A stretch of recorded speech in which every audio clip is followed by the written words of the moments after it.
What's up guys, hope you're having a great day. Welcome back to another episode of Thai Talk, and today we're going to be talking about respraying. So I've got some parts for respraying the bike. As you can see here, I've got some masking tape, of course I've got some sandpaper which is 600 grit, and also on top of that got a little bit of newspaper. This is just a local Thai newspaper, I don't know the name of it. There's a little story about some police cleaning up after a beer truck crashed. I guess that's interesting. I don't know. Now, of course, the most important bit for spraying is the spray paint. And the spray paint that I've got is called Red Fox spray paint. And actually, although it's quite cheap, it's actually really good. I used this when I was respraying the kickstart case, and actually it held up to the elements pretty well. The price is about $1.50, something around there for a can. It's 40 baht. And of course, this is just the top coat, the gloss coat of paint. I'm not changing the color at all. I may at some point in the future change the color. I really want to go to like the Audi Nardo gray color, which is like a mid-gray, glossy mid-gray color. But for now, I'm just gonna redo the gloss. The reason for this is because when I originally sprayed the bike green, I obviously used a gloss coat, and I think I just didn't use enough of the gloss. So I've decided to buy 3 cans, which is more than enough to get 3 really thick coats of gloss on there. So, of course, it's going to be a little bit of sanding down, a little bit of masking off, cover any parts that I don't want the gloss coat to go with newspaper, and then we're going to get to glossing. So I'm going to run you through all the steps. It's really easy. I mean, as long as you can hold a spray can and use a little bit of patience, you can do this yourself at home. That's absolutely fine. And of course, as I said, this is just the top coat that I'm changing. I'm not changing the color. I'm just adding to the gloss to make it a little bit more shiny and have a bit more of a glass effect to bring that paint color out a little bit more. So anyway, let's go down and let's start preparing the bike for spraying. Now, just in case you guys don't know, I actually live in a condominium here, a condo or apartment, however you want to call it. So I don't have like a proper area to work on my bike. It's just where all the scooters are parked. And in the daytime, because I'm a lazy bum and I don't have a job, all the scooters are gone, which gives me plenty of time to do what I want to the bike.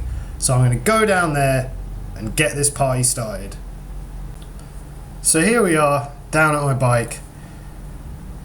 As you can see, there's a few chips in the paintwork that actually I'm not going to bother touching up. I'm just going to get that gloss on because, as I say, at some point in the future, I'm going to respray the whole bike. As you can see, there's a little bit of a crack on the front panel. That actually happened when I was transporting the bike once. But again, I'm not going to worry about it too much. So as you can see as well from the video, that the gloss isn't that great. So I'm just going to remove these stickers. In fact, the gloss looks a little bit more like a satin, and I think again that's just because I didn't put a thick enough coat on. So I'm going to mask everything off that needs masking, and then we're going to start sanding it down with that 600 grit sandpaper, and we're going to get that new layer of gloss on there. Make this bike look a little bit more glassy. Anyway, going off the subject a little bit, I thought I'd show you guys some of the things I have to deal with while I'm down here working on my scooter. Now, Thailand being a tropical country, it's got some crazy bugs around here. As you can see, we've got some crazy killer ants there. I don't think they're actually killer, but obviously you can see here, they seem to have taken out a pretty big bug. I have no idea what kind of bug that is, but they're just taking parts off of it, breaking it down and taking it back to their nest. These aren't even the biggest ants we have around here. There's even bigger ants as well. They're about a centimetre long, and they look deadly. So you can see here, look at these ants taking this part of this bug away. I don't even know what part that is, but they're obviously interested in it, working together to move that back to the nest. So as I say, there's a lot of crazy creatures around here that I have to deal with while working on my bike. In fact, here's another one. A giant millipede. This thing was about 6 inches long, and as you can see, it's fat as anything. I'm pretty sure they can sting you, so it's probably best that I keep a bit away from this, although here I am just poking it with a bloody key. I just can't help myself, it looks really cool, man, but as I say, there's some really crazy creatures in Thailand just around wherever you are. And here's another one, a giant centipede, another creature that I found while I was working on my bike. This thing can actually really seriously injure you if it bites you, so I was glad that I found it before it found me. Anyways, now you guys have had a little bit of a lesson about the kind of creatures that are hanging around in Thailand. Let's actually get back to spraying the bike. So as you can see, I've removed the seat, which is just a couple of 10mm bolts in the bottom of the seat. I've removed both the side panels, which you've seen me do previously. That's just a Phillips head screw, quite easy to come out.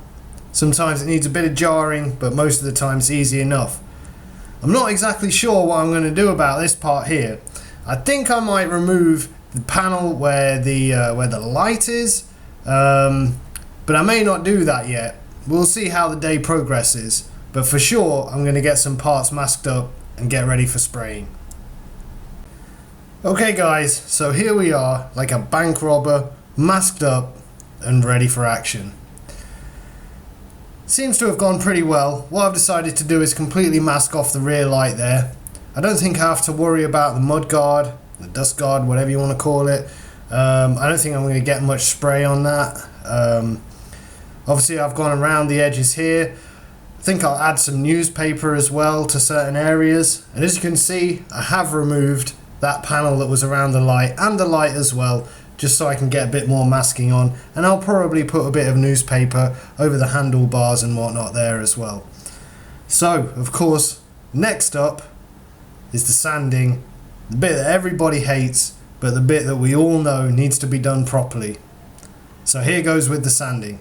Remember, it's 600 grit sandpaper.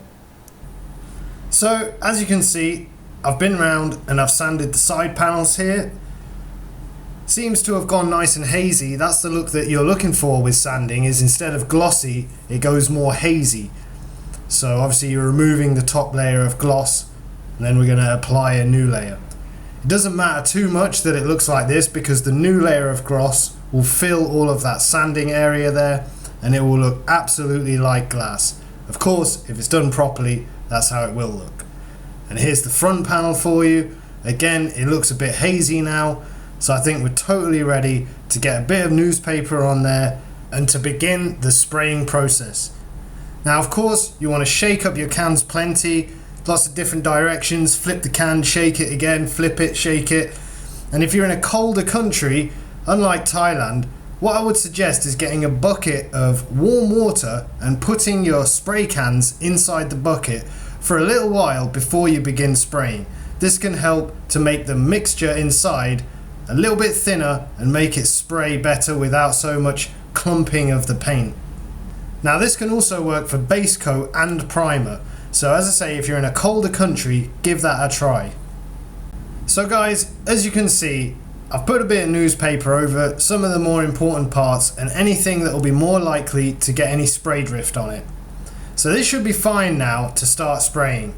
As you can see, I've gone down there covering all the engine area, the wheels, anything like that. So hopefully we won't get too much spray drift, because clear coat drifts the worst, I have found. Okay guys, so here it is. This is the first coat of clear.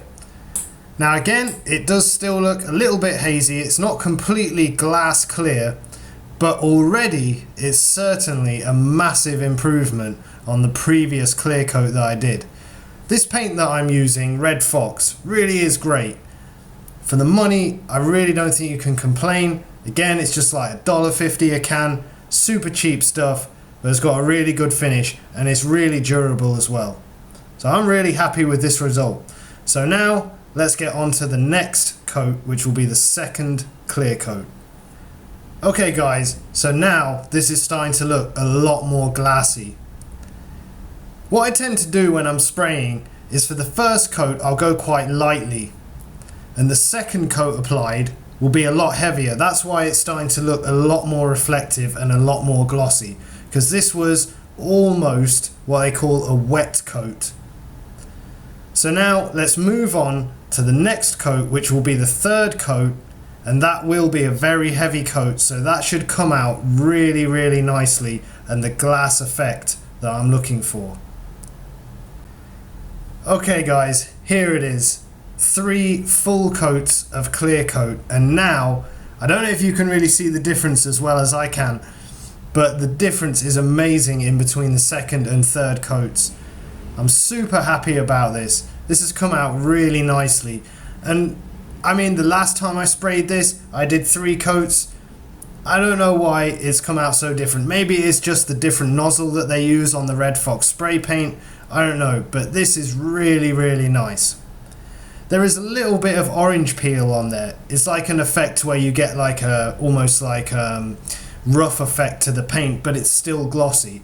That can be sanded out with 1000, 1200, 1500, 1800, up to 2000 sandpaper, and then it will really, really be shiny. And as you can see over here, I've done the light surrounds as well. That's come out really, really nicely. Often these smaller pieces come out really good because you I think you tend to concentrate more on them. Okay, so let's get the bike back together and see how it's going to look. Now here it is, finished, shiny, obviously dry. I'm really, really happy with it. This has really brought the colour out a lot better. It's almost darkened the colour slightly. Obviously it's a lot more glassy, a lot more smooth, and a lot more shiny. So I'm really glad you guys joined me for this little journey of reglossing the Dio. As you can see, I've walked you through it. It's quite an easy job. If any of you guys wanted to do that, if you have tired or faded paint, you may just need an extra layer of gloss. Anyway guys, we've come to the end of the episode once again. So of course, as always, like, comment, share and subscribe for more Ty Talk 2-stroke madness from the land of smiles, which is also known as Thailand. See you next time guys.